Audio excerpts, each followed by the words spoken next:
दोस्तों नेक्स्ट प्रश्न आपका ये है 6 नंबर में, व्याख्या कीजिए कि 7 गुने 11 गुने 13 प्लस 13।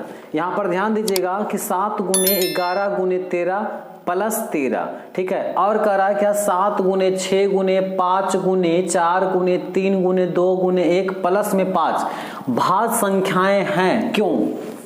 तो दोस्तों सबसे पहले आपको ध्यान ये देना है कि भाज्य संख्या किसे कहते हैं। तो वैसा संख्या जिसका कम से कम 3 गुणनखंड हो, कम से कम 3 गुणनखंड हो, उससे हम क्या कहते हैं? भाज्य संख्याएं कहते हैं दोस्तों।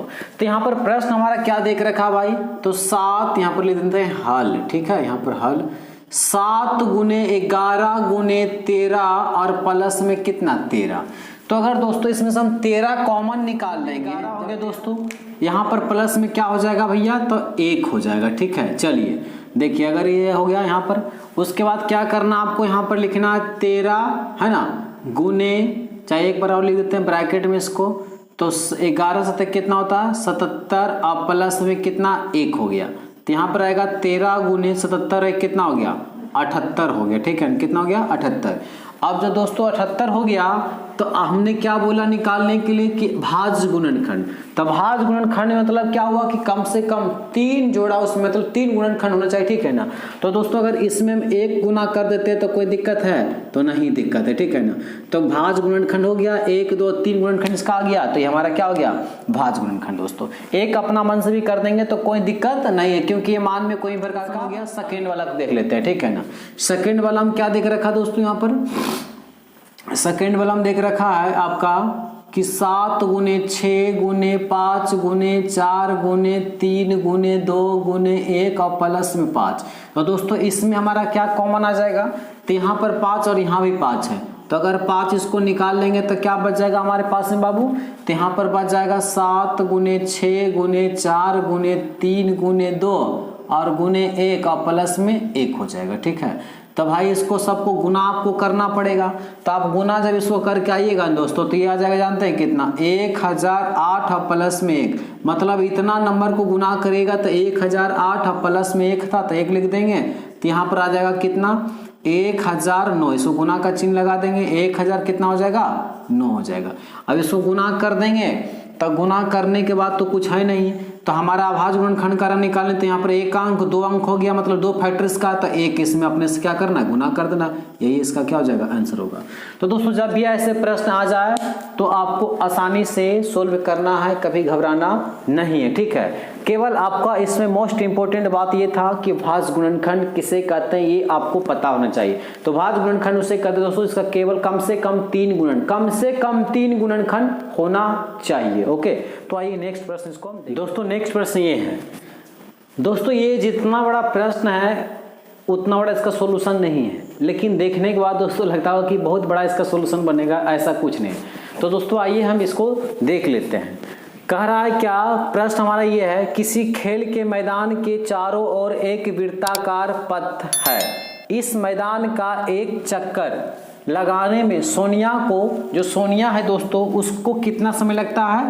तो सोनिया को दोस्तों 18 मिनट लगता है, ठीक है। कितना मिनट लगता है? 18 मिनट लगते हैं। जबकि इसी मैदान का एक चक्कर लगाने में रवि को दोस्तों कितना मिनट लगता है बाबू? तो 12 मिनट लगता है, ठीक है ना। तो मान लीजिए कि वे दोनों एक ही स्थान और एक ही समय पर चलना प्रारंभ करके एक ही दिशा में चलते हैं, कितना समय बाद वो पुनः प्रारंभिक स्थान पर मिलेंगे? प्रारंभिक स्थान का मतलब क्या हुआ कि जहां से वो चलना शुरू किए थे उसी समय है ना, उसी स्थान पर वो दोनों कितना समय बाद आ जाएंगे या मिलेंगे, ठीक है। तो प्रश्न ये था दोस्तों। तो प्रश्न को एक बार ये कहने का मतलब हुआ कि किसी खेल के मैदान के चारों ओर एक वृत्ताकार है, ठीक है ना। तो चारों ओर क्या करा? एक वृत्ताकार पथ है, इस मैदान का एक चक्कर लगाने में सोनिया। तो मान लेते हैं कि हमारे पास क्या है दोस्तों, एक बार ये हमारा हो गया वृत्ताकार। क्या हो गया? ये वृत्ताकार हो गया। अब इसका किसी खेल के मैदान के चारों ओर एक वृत्ताकार पथ है, इस मैदान का एक चक्कर लगाने में सोनिया कितना समय? जबकि इस मैदान का जो है ये है लगाने में 12 मिनट लगे, तो मान लीजिए। तो ठीक है।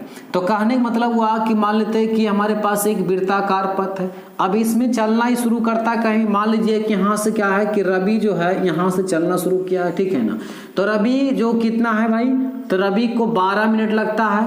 अब मान लीजिए यहाँ पर क्या है, सोनिया, ठीक है ना, क्या है, सोनिया। तो सोनिया को कितना समय लगा बाबू, तो सोनिया का लगा है 18 मिनट लगा। ओके, यहाँ पर रवि को 12 मिनट और सोनिया को कितना, 18 मिनट। तो इसका कहने का मतलब क्या हुआ कि इस पूरे चैप्टर में हमने पढ़ते आ रहे हैं एलसीएम और एचसीएफ, तो दोनों को निकाल दीजिए यहाँ पर ही। आप यहाँ पर 18 को ऐसे रखिए, 2 से जाएगा तो 9 और 2 से जाएगा तो नहीं, 3 से जाएगा तो 3 तरीका 9 और 3 से बोलेंगे तो 1 आ जाएगा। कोई दिक्कत है, नहीं दिक्कत। उसके बाद 12 को निकालेंगे तो 2 से कितना हो जाएगा 6 और 2 से कितना 3 और 3 से कितना 1, कोई दिक्कत नहीं है। चलिए लिखना है, चूंकि 18 बराबर 2 गुने 3 गुने 3, ठीक है। उसके बाद 12 को लिखना है क्या, यहाँ पर लिख देना है क्या, 2 गुने 3 हो जाएगा।